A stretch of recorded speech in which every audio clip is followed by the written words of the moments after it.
السلام عليكم ورحمة الله وبركاته. شلونكم شباب؟ شلون إن شاء الله زينين. رجعنا في فيديو جديد من فيديو الشروحات، واللي هو تنزيل برنامج جديد لماينكرافت اسمه مشغل ماينكرافت الرئيسي. هذا برنامج كلش حلو، يستخدم كل شيء، تغيير سكنات، تنزيل خرائط، تنزيل أي شيء، يعني هو يعني كل شيء بيه موجود. هو برنامج شكله هذا، اللي هو هذا شكله برنامج يعني استخدامات كلش قوية، وهواية ناس يستخدمونه. والرابط تحميل مالته بالوصف راح اكتبه. هسه نشوف نطب عليه. هسه نشوف الشي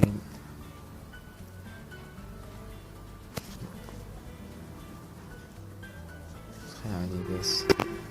يا دخل هنا سكنات، هنا خريطة، هاي خريطة، هنا ذات مثل مدينة، وهاي يعني مبنية، وهاي نزل هنا سكنات، يعني بالملابس مال ماينكرافت.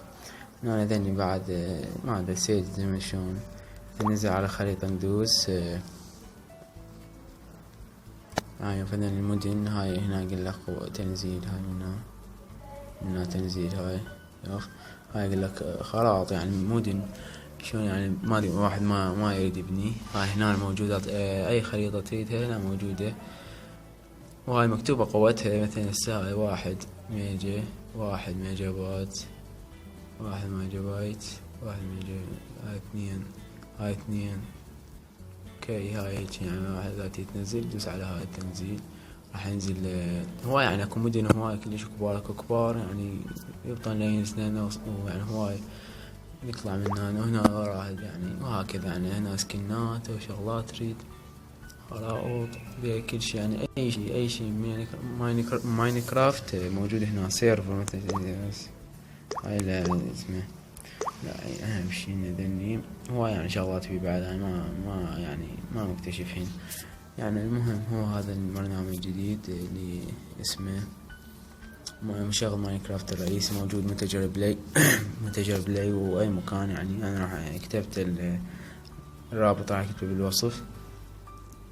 هذا كله ما عندنا اليوم. نطلع نختم. هو هذا البرنامج صرت اشوفه اسمه مشغل ماينكرافت في اي مكان.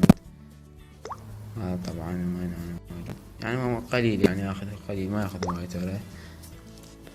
هذا اليوم ما كان عندنا هو تنزيل البرنامج هذا، الرابط بالوصف. شكرا. ارجو الدعم باشتراكات امشي اشتراكات لان كلش ضعيفة. انا راح انزل بعد فيديوهات ورا هذا ان شاء الله. وها هي بعد ماكو شي، راح نوديكم. الى اللقاء.